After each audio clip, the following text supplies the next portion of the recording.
Professor बनना है, कुछ कह रहे हैं कि भाई देखिए मैं एमफिल के फर्स्ट पार्ट पे हूँ। तो जो सर ने आप लोगों के लिए एक जो एक अच्छा माहौल दिया हुआ है पढ़ाई का, आई एम श्योर कि आप लोगों ने पहले भी जिस तरह पढ़ा होगा तो वो आप लोगों ने बहुत अच्छा सीखा होगा। और सर के साथ तो हम स्टूडेंट होने का फ़ख्र फील करते हैं। आप लोग को पूरे कई एक जो है ना, अब आप देखें कि सर सिर्फ स्टूडेंट या टीचर के अलावा एक जो सरपरस्ती का रोल प्ले कर रहे हैं, आप लोग को देखें पूरे बच्चों की तरह साथ। मुझे भी खुशी हुई, मैंने भी मतलब हेजिटेट नहीं किया कि मैं अपने बच्चों को ना ले आऊँ। देखिए सर भी अपने बच्चों को बिठा के रखे, आप लोगों के साथ। बिल्कुल ये दुनिया ऐसी है, सर ने एक बहुत ज़बरदस्त जो बात की ना कि आपने अपने आप को खुश रखना है जिन हालात में भी। एक अच्छे से अच्छा बड़ा प्रोफेसर, एक बिजनेसमैन, यूनिवर्सिटी का वाइस चांसलर, यूनिवर्सिटी का चौकीदार, यूनिवर्सिटी का स्टूडेंट, सबकी अपनी अपनी परेशानी है। परेशानी अपने जगह पर हर तरह की है, आप उसको कैसे मैनेज कर सकते हैं। आपने अपने आप को खुश रखना, अपने अपने एनवायरनमेंट में खुश रहना। रही बात प्रोफेशनल उसकी, तो हर कोई चाह रहा होता है जो एकेडमिक वर्ल्ड में अगर आप कंपेयर करें यूनाइटेड किंगडम से, तो वहाँ की स्टडी के मुताबिक भी 60 to 70% लोग एमफिल या पीएचडी करने के बाद यूनिवर्सिटी में जॉब करना चाहते हैं, but they are not successful. कि 70% लोगों को जॉब यूनिवर्सिटी में ही मिलेगी, हार्डली 10% 15% को वो अपनी सेटिस्फेक्शन के तहत परमानेंट जॉब मिलेगी।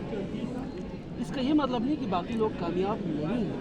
दूसरे एंड पर सैलरी, चूँकि अब हम परेशान किस लिए हैं। कल भी मैं किसी सर में इन ड्राइव पे जा रहा था, तो वो बंदा हॉस्पिटल में जा रहा था, रास्ते में अपनी परेशानी बता रहा था कि मुझे इस कमाई से कुछ नहीं हो रहा और बहुत बड़ी परेशानी है। मतलब एक होता है इस महंगाई के दौर में पैसा भी बहुत बड़ी चीज़ है। इसका ये मतलब नहीं है कि आप यूनिवर्सिटी में हैं तो आप सब कुछ कमा रहे हैं, बल्कि एकेडमिया से हट के प्राइवेट सेक्टर में भी अच्छी इनकम है, बल्कि ज़्यादा सैलरी है।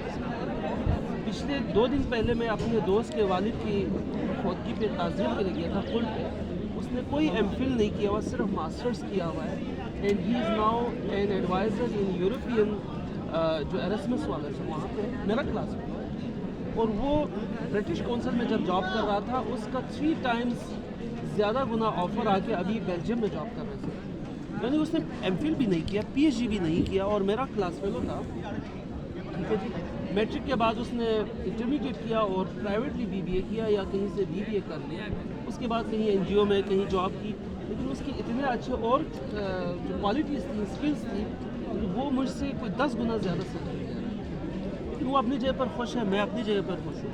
इसका ये मतलब नहीं कि किसी को एकेडमिया में जॉब मिल गई है तो बस वही कामयाब है, दूसरे नहीं है। कभी आप इस चीज़ की तरफ ना जाए। आप जितने भी फेलोज़ हैं, हो सकता है मोस्टली यूनिवर्सिटी में आपको जॉब मिल जाएगी, लेकिन ना हो तो आप गवर्नमेंट सेक्टर है और प्राइवेट सेक्टर इज़ देयर जो हाई पेड सैलरी। सर को खुद आप कभी भी पूछे, सर कर्शी के भी उसमें है और अदर प्राइवेट यूनिवर्सिटीज़, एकेडमिया और जो इंडस्ट्री का लिंकेज है, कई अब पाकिस्तान में भी इंडस्ट्री अब अच्छी बढ़ रही है। तो आप इस चीज़ को ज़रूर ज़हन में रखें कि इफ़ यू, इस तरह एक मोहतरमा ने कहा कि मैं पीएचडी करके ग्रेडो खातून बनूँ तो क्या है मसला, दैट्स गुड कि आप अपनी सोसाइटी में पीएचडी बन के कोई आप वेलफेयर का काम करें। हो सकता है आप किसी एनजीओ से वहाँ के अपने इलाके में जो इश्यूज़ चल रहे हैं, प्रॉब्लम्स हैं, चाहे सोसाइटी का है, चाहे साइंस का है, चाहे एम्पावरमेंट का है, तो आप उसमें अपना काम कर सकते हैं। क्योंकि आपके पास एक स्किल डिग्री, आपके पास पीएचडी डिग्री, रिस्पेक्टेबल डिग्री है, उसके बाद आप बहुत कुछ कर सकते हैं। तो ये मैं आप लोगों को सिर्फ बताना चाह रहा था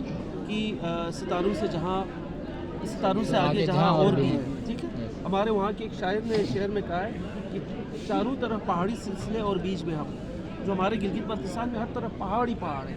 लोग ये सोचते हैं हम इन पहाड़ों के बीच में हैं और इधर ही पैदा और इधर ही मर रहे हैं और शहर वाले लोग तरक्की कर रहे हैं, लेकिन ऐसा नहीं है। कि जो दूर दराज इलाके में रहने वाले लोग हैं, चाहे वो रिमोटली रेगिस्तान में हैं, चाहे पहाड़ों में हैं, उनका एक अपना विजडम होता है। तो चारों तरफ पहाड़ी सिलसिले और बीच में हम मिसाल गोहर नायाब, हम पत्थर में रहते हैं। वो कह रहे हैं हम मिसाल गोहर नायाब की तरह, जो नायाब गोहर, ठीक है, उसके साथ तशबीह दी कि वहाँ के जवानों को। तो इसी तरह अल्लामा इक़बाल ने भी शेर, बहुत सारे अशार गए हैं जिसमें आप कह रहे हैं कि जो है ना, अफराद के हाथों में अक़वाम की तक़दीर, हर फ़र्द है मिल्लत मुक़द्दर का सितारा। तो आप सब मिल्लत के सितारे, स्टार्स हैं, और उससे ज़्यादा लकी है कि आप सर के स्टूडेंट हैं और आप कायदे-ए-आज़म यूनिवर्सिटी, जो पाकिस्तान की नंबर 1 यूनिवर्सिटी में है, इस वक्त आप पढ़ रहे हैं। तो उसी जज्बे के साथ आप काम करें, मेहनत करें, और आप अपनी कम्युनिटी में जहाँ भी जाएँ अपने एक लीडरशिप रोल के साथ आगे बढ़ें। ये सब चीज़ है। तो मुझे مجھے بہت خوشی ہوئی سر آپ لوگوں کے درمیان ادھر حق سے آ کے بیٹھتے ہیں. بڑے بڑے پروفیسر سر کا تو خیر نام آپ کو تعارف کی محتاج نہیں ہے. بالکل تو ڈسٹنگوش پروفیسر اور پروفیسر ایمریٹس ہے, ایک بڑا مقام ہے, وہ آپ لوگوں کے ساتھ بیٹھ کے ناشتہ کرتے ہیں, یہ بڑی بات ہے. میں تو خوشی ہے, میں سر سے کبھی کبھار سال میں جب بھی میں ادھر آتا ہوں تو میں ملتا ہوں, میں آئی فیل آنرڈ. آپ لوگوں کے ساتھ بیٹھ کے چائے پینا کھانا تو یہ آپ لوگوں کے لیے ایک بہت بڑی اسے کہتے ہیں کہ بلیسنگ ہے. تو آئی ایم تھینکفل سر آپ کا اور آپ سب کا بھی, آپ نے ٹائم بھی دیا اور انہیں الفاظ کے ساتھ اور دعا کے ساتھ کہ آپ لوگ